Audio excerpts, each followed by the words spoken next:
It may come as a surprise to people to tell you that President Trump and I have a very good relationship for 4 years.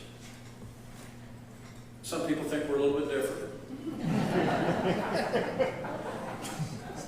But it was a great working relationship. I want to say to people here in Mississippi, thank you for your support. I'm incredibly proud of the record of the Trump-Pence administration. I think we delivered for America a stronger military, a growing economy, a secure border, and we put 3 conservatives on the Supreme Court of the United States of America that gave us a new beginning for the right to life, and I'll always be proud of that record. All right.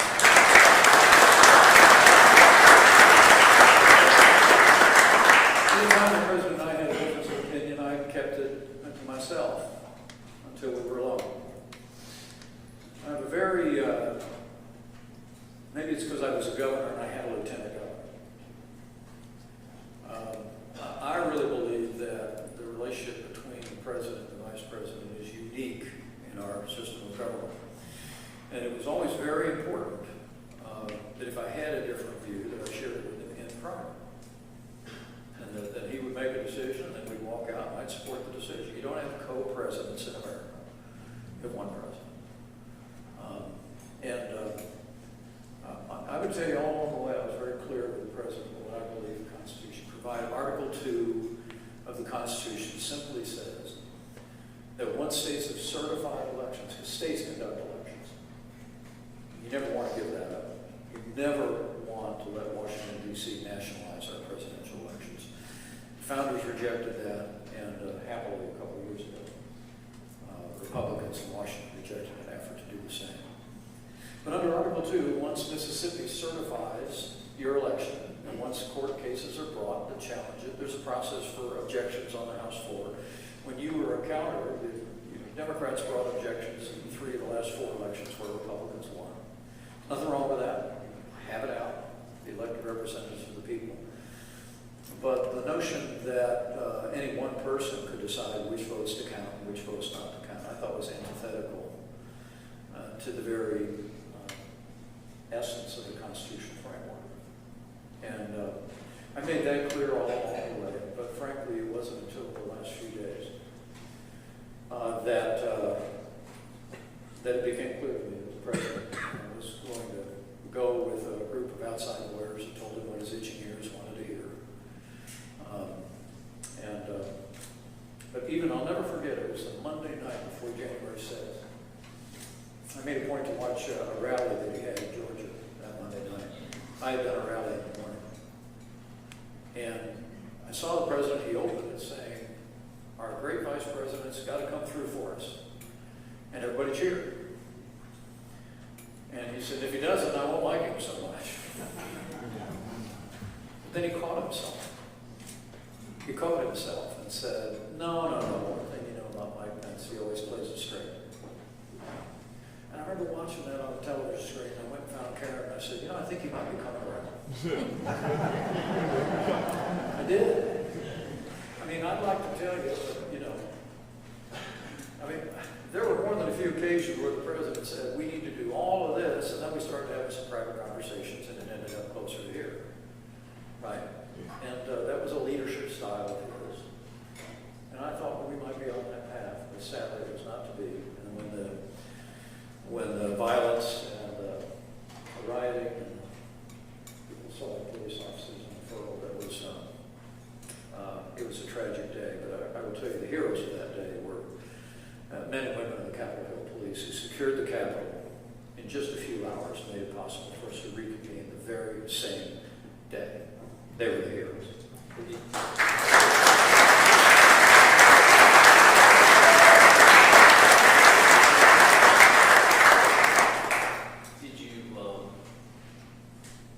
Did you talk to the President that morning? You had the final conversation for him to make his argument about what you should do contrary to what your constitutional duty would have been. And did you talk to him again that day? No, we didn't talk again that day. When we finished our work, the next morning the President said all the right things. He condemned the rioters. He said the people that had ransacked the Capitol and perpetrated violence against law enforcement, I believe he was lying on on national television was you will pay. He also committed to a peaceful transfer of power in the wake of that tragic day. But to be honest with you, I wasn't in a hurry to talk to him again. I really wasn't. I felt like I'd said my piece. That his daughter and son-in-law, to this day, came to my office and said the president was wondering if you'd be willing to come down and sit down with him. And I said, well, if he has something to say to me, I'll come down and hear him out.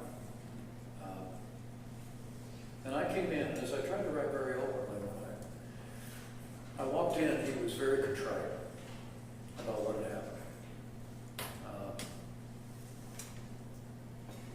In fact, I thought he was very sad about what occurred. He told me at that time that he had only recently learned that Karen and Charlotte had been with me the whole time. And he was troubled about that.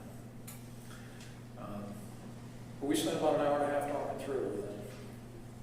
And I made it clear to him the stand that I'd taken, and it continued to be my deep conviction. And when he started to talk again about the elections issues, I told him, look, you got to let that go. We got to finish the next several weeks. And his voice trailed off. But we've been a few more times after that. Frankly, it may surprise people that we parted amicably. Never forget our last meeting sitting in the little dining room just off the Oval Office. I'd gone down to talk to him about a couple of official things as the inauguration approached.